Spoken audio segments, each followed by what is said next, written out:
Contrairement à de nombreux d'entre vous, la forme est aux abonnés absents cette semaine. Du coup, je vous propose de simplement faire un petit ce dimanche en Formule 1, mais version live, enfin live enregistré bien sûr. Donc on va se replonger dans le Grand Prix des Pays-Bas 2022 qui était, ma foi, beaucoup plus intéressant à observer que celui de Spa-Francorchamps la semaine précédente. Je sais pas, j'ai tendance à préférer les courses stratégiques avec moins d'action que les courses où tout se fait au DRS et où il y a aucun enjeu. Je pense pas être le seul. Mais sur une course comme ça, avant de nous plonger dans la course de chaque pilote, il est important d'essayer de se rappeler des faits et du déroulement du dimanche, enfin parce que la course était particulièrement intense, il s'est passé de nombreuses choses, donc on va essayer de se rappeler tout ça. Verstappen était donc en pole position pour 21 petits millièmes devant Leclerc. Il prend un excellent envol, il est l'un des seuls des top pilotes, enfin le seul des 3 top teams à vraiment partir avec des pneus tendres qui sont neufs, les autres sont en pneus usés. On en a 2-3 autres dans le peloton comme Alonso, Ocon, Stroll qui partent en pneus neufs.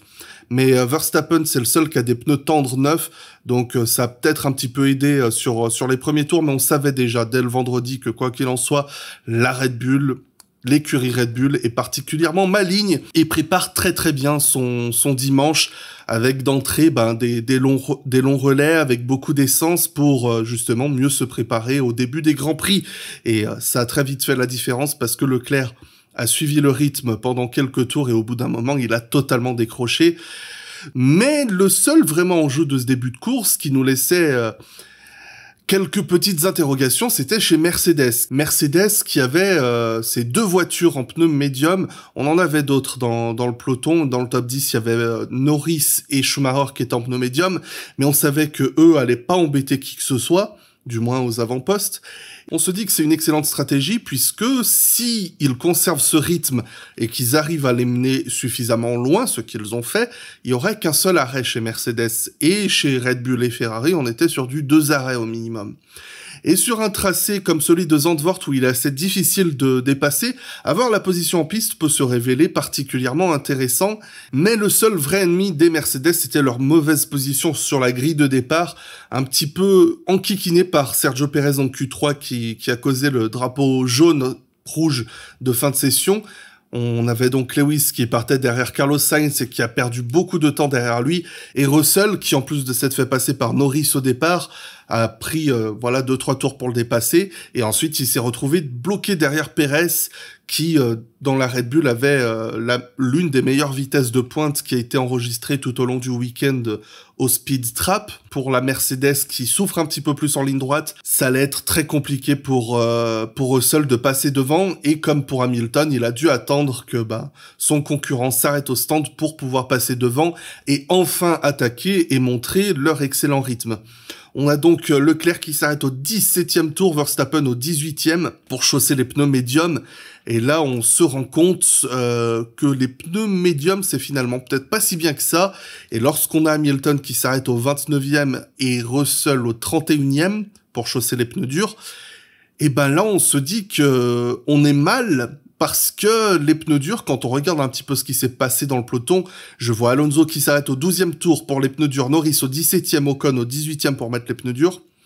On voyait qu'ils avaient un très bon rythme. Tout ce petit groupe-là, par rapport aux concurrents, à leurs concurrents directs, bien évidemment. Et finalement, on se dit qu'il n'y a pas tant de différence que ça entre le médium et le pneu dur, et qu'avec le pneu dur qui a une meilleure durée de vie, forcément, on est un petit peu plus mal. Donc forcément, là, on est dans une situation où on va avoir 2 Mercedes qui vont être particulièrement enquiquinantes. Mais c'est au 41e tour, sous la forme d'un Yuki Tsunoda, que la course est chamboulée. Il s'arrête en bord de piste, hurlant à la radio que ses roues sont mal fixées. Son équipe le rassure, ils lui disent tout va bien, les roues sont bien attachées. Du coup, il se relance, il roule très lentement, on comprend pas trop. On se demande s'il n'y a pas un souci. Et c'est lorsqu'il revient au stand qu'on comprend que il nous a fait une petite Charles Leclerc, Espagne 2020 si tu te rappelles, puisqu'il s'est détaché, et puis quand on lui a dit c'est bon tu peux repartir, il avait plus sa ceinture. Évidemment, vous le savez, les pilotes ne peuvent pas attacher eux-mêmes leur ceinture, ils ont besoin d'une aide extérieure parce que la manière dont les harnais s'accrochent font que le pilote lui-même ne peut pas l'attacher. Et la conséquence de cet acte, de rouler sur un circuit de Formule 1 dans une Formule 1 sans ceinture, c'est une réprimande. Alors pour le coup, on peut dire que ça punit un petit peu parce que c'était sa 4e cette saison, ce qui veut dire qu'il va avoir 10 places de pénalité sur la grille en Hongrie, mais honnêtement, je trouve ça presque sympathique comme punition, parce qu'en termes de danger, c'est assez incroyable d'avoir un pilote qui roule très lentement en bord de piste, avec des Formule 1 qui passent à 200-250 km/h à côté. Le moindre petit détail qui tourne mal et c'est fini. C'est toujours des petits détails qui font que ça se finit très mal en Formule 1. Alors au moment où j'enregistre, j'ai un jour ou deux de retard, mais on commémorait l'anniversaire de la mort de Jochen Rindt. Bon anniversaire. C'était lors de la qualification à Monza en 1970, et c'était aussi pour un problème de ceinture de sécurité que Jochen Rindt a perdu la vie. On était dans une époque différente, on commençait tout juste un petit peu à mettre ses harnais à 3 points comme on a aujourd'hui, mais Jochen Rindt, il attachait pas le harnais qui se place au niveau de l'entrejambe parce qu'il avait peur de se retrouver bloqué dans la voiture. Il voulait pouvoir s'extraire très rapidement en cas d'incendie, ce qui était très courant lors des accidents à cette époque, depuis le passage au moteur 3 litres, et qui était arrivé à Lorenzo Bandini à Monaco en 67, qui s'était retrouvé bloqué dans sa voiture en feu, ce qui lui a coûté la vie. Et Rindt, du coup, n'attachait pas ce harnais à l'entrejambe. Et la conséquence, c'est lorsqu'il a perdu les freins aux alentours de la Parabolica, voilà, l'avant s'est détaché, du coup, lui, il a glissé sous la voiture, avec le harnais qui était juste là. Je te fais pas un dessin, il est à 200 km/h, il a le corps qui avance, qui glisse sous la voiture, le harnais bouge pas, donc forcément, la blessure est fatale. Et on peut aussi avoir quelques images de Gilles Villeneuve qui, en 82, qui s'était envolé de sa voiture pour dire que c'est des images pas très joyeuses, mais on a déjà des cas concrets de ce que ça peut donner une ceinture mal attachée ou pas attachée ou quoi en Formule 1. Donc pour moi, ça devrait être des sanctions vraiment beaucoup plus sévères. Surtout que vraiment, ça fait des années que la FIA aime jouer un petit peu de son aspect sécuritaire en Formule 1 pour faire valoir sa position dans le monde de l'automobile. Donc, avoir des pilotes de Formule 1, la catégorie reine du sport automobile, où on atteint des pointes à 350-360 km/h en ligne droite, où on peut attaquer des virages et prendre des forces de 4-5G à 250-260 km/h, et bien dans ce sport-là, on a des pilotes qui attachent pas leur ceinture. C'est totalement ridicule et inacceptable. Mais bref, petite digression, tout ça pour dire que finalement c'était juste un problème de différentiel dans la voiture de Yuki. En gros, le différentiel, c'est ce qui gère la rotation des roues motrices, donc les roues arrière, et on comprend que voilà, un petit bug dans le logiciel a fait que Yuki a peut-être ressenti les roues qui se détachaient, et du coup il pensait que c'était lié à ça. Bon, ça nous a ramené au final une voiture de sécurité virtuelle, après tout ce calvaire. Cette VSC a sauvé Maximus d'un arrêt au stand puisqu'il a pu s'arrêter et conserver la tête de course. Mais chez Ferrari, on rumine d'autant plus parce que Leclerc l'a eu totalement dans l'os. La voiture de sécurité virtuelle arrive au 47e tour. Leclerc s'est arrêté au 45e pour mettre les pneus durs. Donc, il se fait passer par les deux Mercedes comme ça, parce que Russell et Hamilton s'arrêtent à leur tour, mais profitant du rythme de voiture de sécurité virtuelle, forcément, ils perdent beaucoup moins de temps au stand. Et du coup, on a Hamilton 2e, Russell 3e, Leclerc qui perd sa 2e position de la sorte. Mais le moment fatidique, c'est 8 tours plus tard, lorsque le moteur Ferrari dans l'Alfa Romeo de Valtteri Bottas lâche pour la 39e fois cette saison, je crois, quelque chose comme ça, j'ai perdu le compte. Donc, voiture de sécurité complète, et on a beaucoup tapé sur Mercedes, c'est-à-dire on a laissé tomber Lewis, tout ça. Moi, j'ai plus envie de dire que c'est Red Bull qui a fait un coup de maître. Parce que à ce stade de la course, on est à 16 tours du drapeau à damier, si mes mathématiques sont pas trop mauvais, ce qu'ils sont en général, et de se dire je m'arrête au stand, je prends le risque de me faire passer par les deux Mercedes et d'avoir à les repasser en piste, c'est pas quelque chose que toutes les équipes auraient fait, pour être honnête. Je veux dire, toute blague mise de côté, mettez Ferrari dans cette même position et je suis convaincu que c'est panique à bord et qu'il gagne pas la course. Et c'est vraiment là que je trouve qu'on ressent la force et la confiance de l'équipe Red Bull, à la fois dans sa voiture, dans sa stratégie et bien sûr dans son pilote, puisqu'ils l'ont appelé immédiatement au stand. Et pour moi, c'est là que le casse-tête Mercedes se lance, parce qu'ils n'ont que des mauvaises options à leur disposition. Parce qu'ils savent que s'ils rendent la tête de course à Red Bull en arrêtant leurs deux voitures, ils s'assurent peut-être d'une double place sur le podium, mais la victoire est totalement perdue. Alors qu'en laissant ces deux pilotes en piste en pneus usés, eh bien, ils peuvent potentiellement avoir Russell qui va défendre autant que possible pour ralentir Verstappen, et ça pourrait peut-être amener une victoire, mais d'un autre côté, si Verstappen arrive à passer, rien ne dit que derrière, les Ferrari et l'autre Red Bull vont pas réussir à passer aussi et du coup perdre le double podium. Mais le truc, c'est qu'en 2022, Mercedes, ils s'en foutent de perdre gros. Ils veulent une victoire surtout. Et je suis convaincu qu'à choisir entre avoir la 2e place au championnat mondial et avoir la 3e place constructeur, mais avec au moins une victoire, ils vont préférer finir 3e. Et c'est dans cette optique, pour moi, que la meilleure des deux mauvaises options que Red Bull avait, c'était celle qu'ils ont choisi de laisser leur pilote en piste. Mais lorsque on a constaté que on devait passer par la voie des stands, puisque les commissaires intervenaient dans la ligne droite pour évacuer Bottas, là il y a le petit radar opportuniste de George Russell qui s'allume. Il se dit on passe au stand. Je perds 3 secondes. Son arrêt lui coûte littéralement 3 secondes, le temps de passer dans le box et de ressortir. Enfin, c'est un immense casse-tête ce que Mercedes avait entre les doigts, et avoir un George Russell qui arrive pour dire « moi je veux ça », à un moment fatidique, c'est impossible de faire la bonne décision pour moi.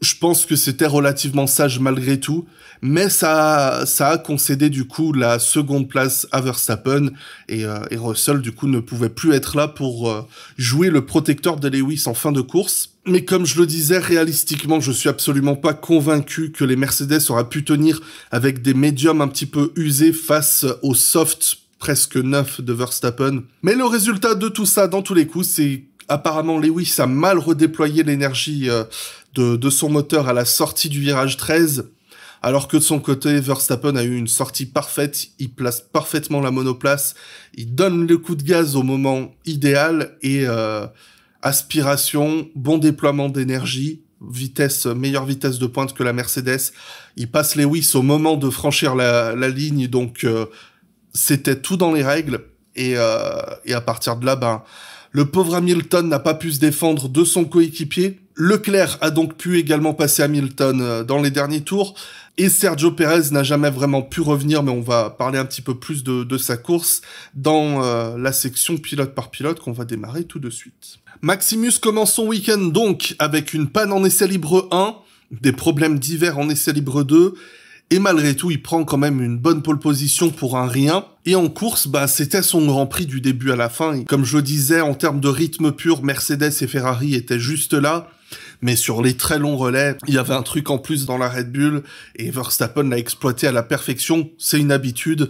On va essayer de se contenter de ça, parce que si ça part sur une autre fin de saison dominante, on va essayer de trouver un peu d'excitation à droite à gauche. Parce que du côté du garage de Checo Pérez, ça a été une qualification très brouillonne. Je dois avouer que même si on a admis que Red Bull avait donné un fond plat différent à Verstappen et à Pérez pour tenter différentes choses, à les écouter, il y a pas tant de différence de rythme que ça entre les deux, mais on est sur une config de circuit qui convient à la perfection à du Max Verstappen, et pas du tout à du Sergio Pérez qui était vraiment mal, et surtout dans le dernier secteur, là, le virage 13, c'est celui qui génère toute la section du banking et la ligne droite principale. On le voit directement depuis les caméras embarquées. C'est vraiment un énorme coup de braquage dans le volant, très peu de confiance.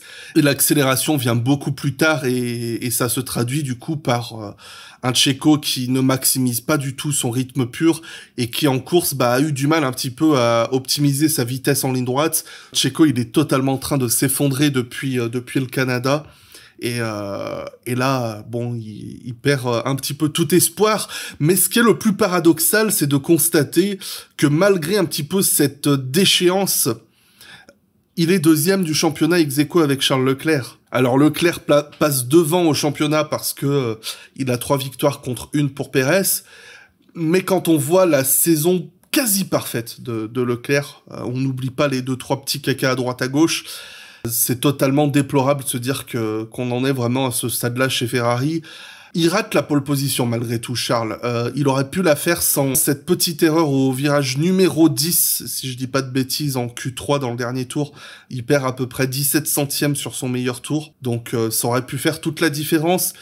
Mais bon, comme il disait, avec des si, même Max aurait amélioré son tour très certainement, donc voilà. Le fait est que en qualification, la Ferrari était là pour aller taquiner, les deux, hein, Leclerc et Sainz, mais en rythme de course, la Ferrari n'avait rien envoyé à la Red Bull, et même à la Mercedes, pour être honnête, qui était dans les mêmes temps autour, et peut-être même un petit peu mieux. Ça nous remonte un petit peu quelques souvenirs de la Hongrie ou de Silverstone, qui étaient des tracés qui convenaient du coup à la spécification Mercedes, et où Ferrari était un petit peu en difficulté face aux flèches d'argent. Mais puisqu'on parle de difficulté, parlons un petit peu de Carlos Sainz, parce que là, honnêtement, bon, je disais la qualification très propre, bien. Peut-être qu'il serait retrouvé derrière les Mercedes si elles avaient pas eu leur dernier tour gâché par ce drapeau jaune.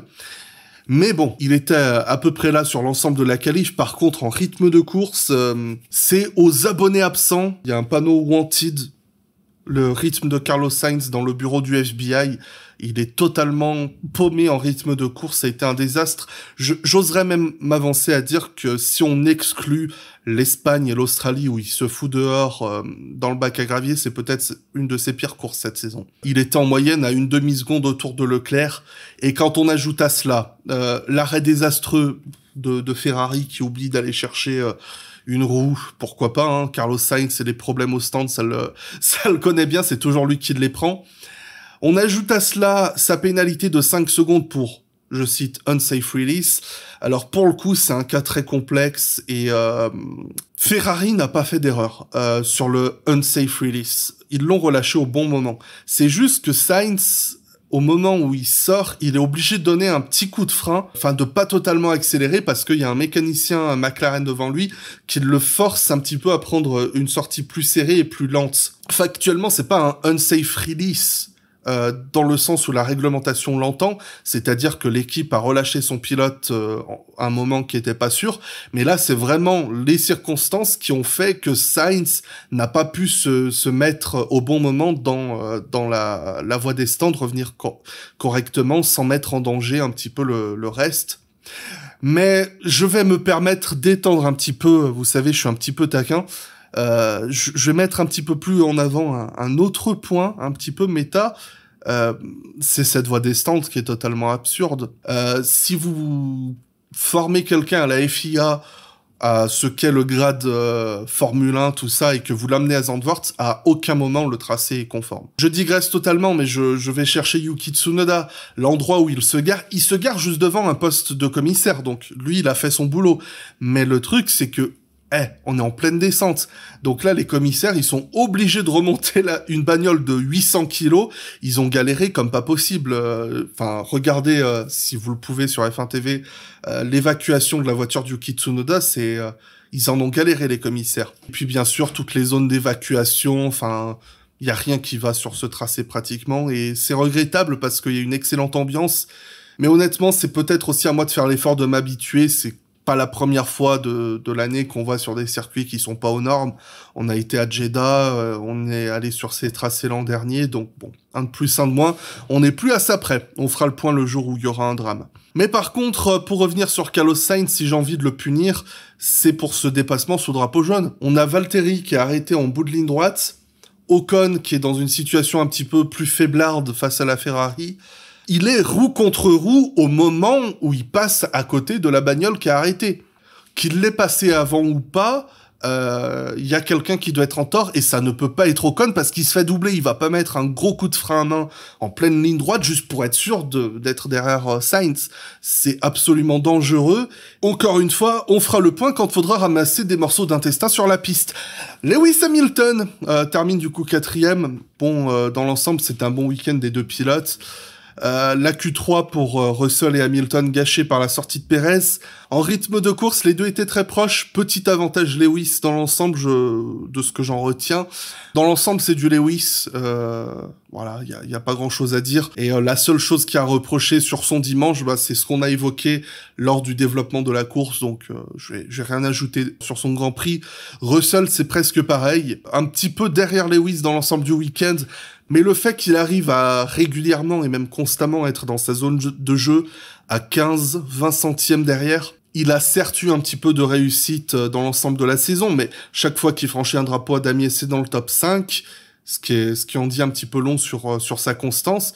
Et puis son opportunisme en course, tout simplement, le fait d'appeler ce petit appel stratégique au bon moment. Bon, il l'a tenté, ça a marché pour lui, donc que des bons points. Un autre qui marque de très bons points ce week-end, c'est Nando Alonso, qui ne passe pas en Q3 malgré un excellent rythme à cause de Perez, qui l'a un petit peu surpris pendant son tour en Q2.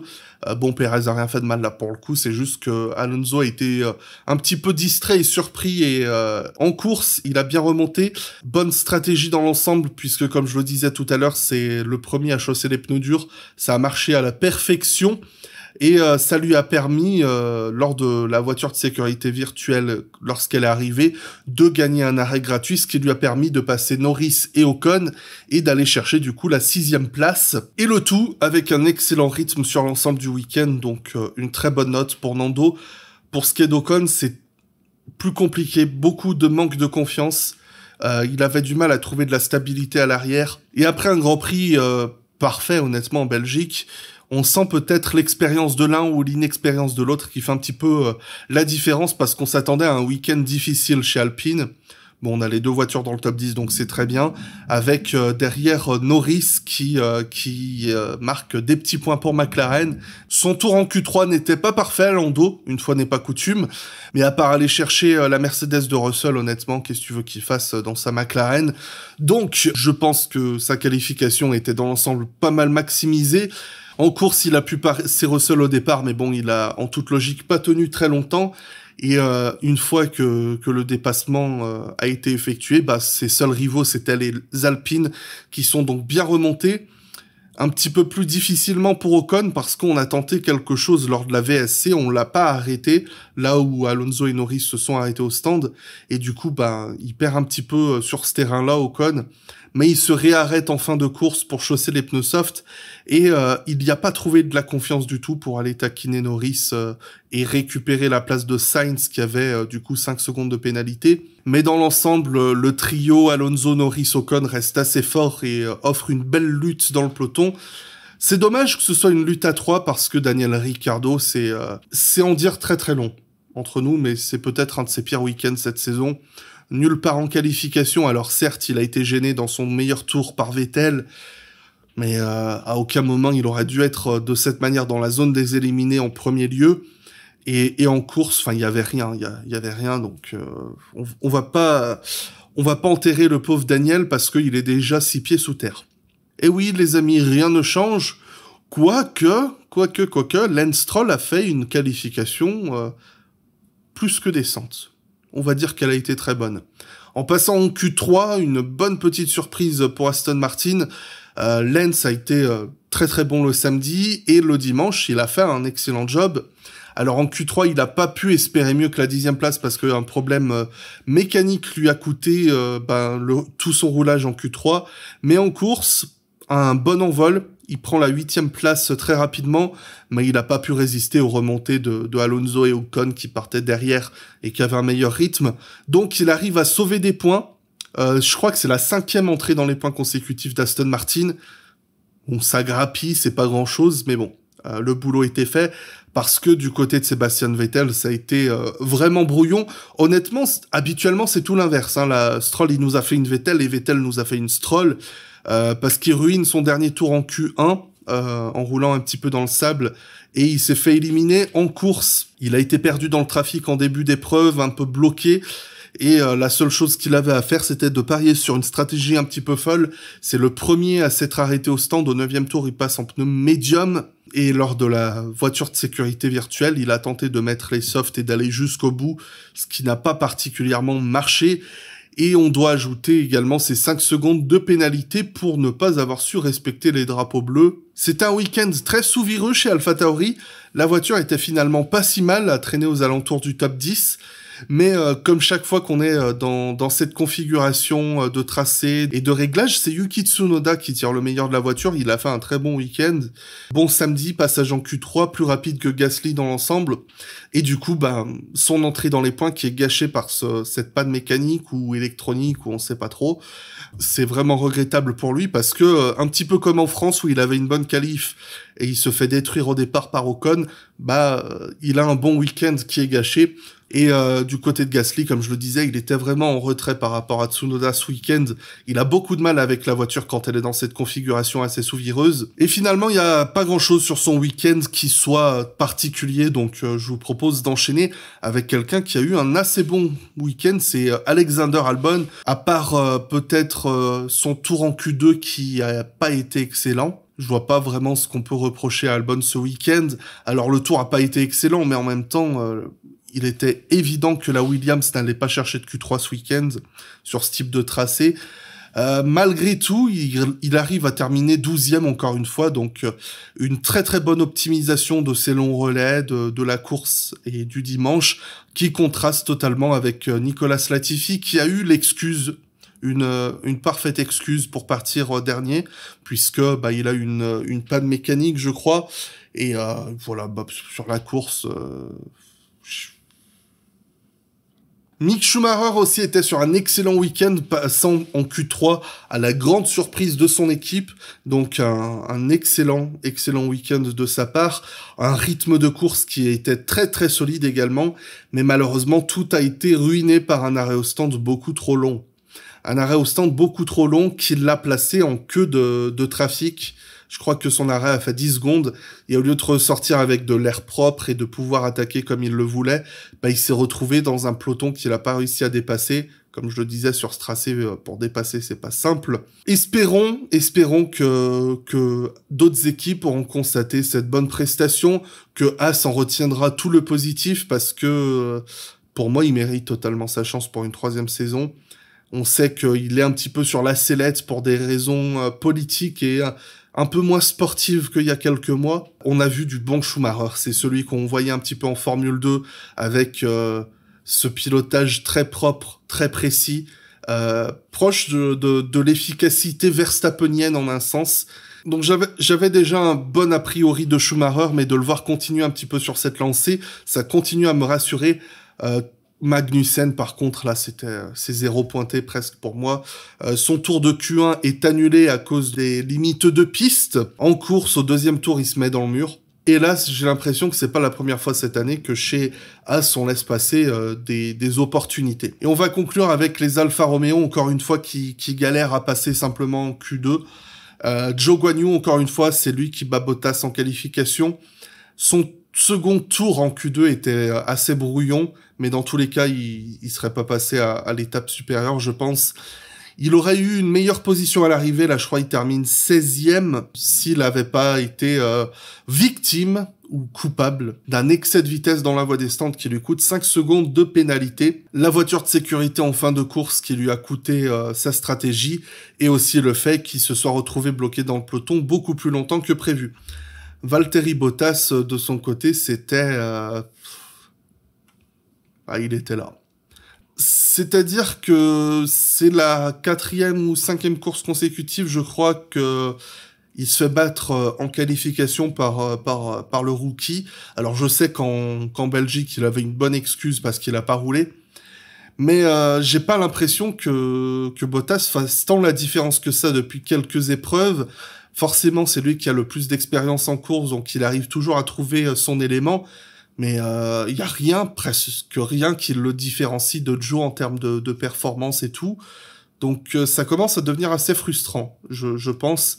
Quand la voiture marchait bien, il était là. Mais maintenant qu'on est dans une configuration un petit peu plus difficile pour Alfa Romeo et que Zhou commence un petit peu plus à s'affirmer, à acquérir de la propreté, de la netteté dans son travail, je pense qu'on en attend un petit peu plus de sa part. Et on va garder tout le blabla alpino-gaslio-pastrien, ertacien pour une prochaine fois, parce que on a parlé pendant très très longtemps. Donc merci à toutes et tous de votre écoute. Je vous retrouve ce week-end pour parler du Grand Prix d'Italie. On se fait des gros bisous là où vous savez ou là où vous ne savez pas. Et à bientôt sur Facebook.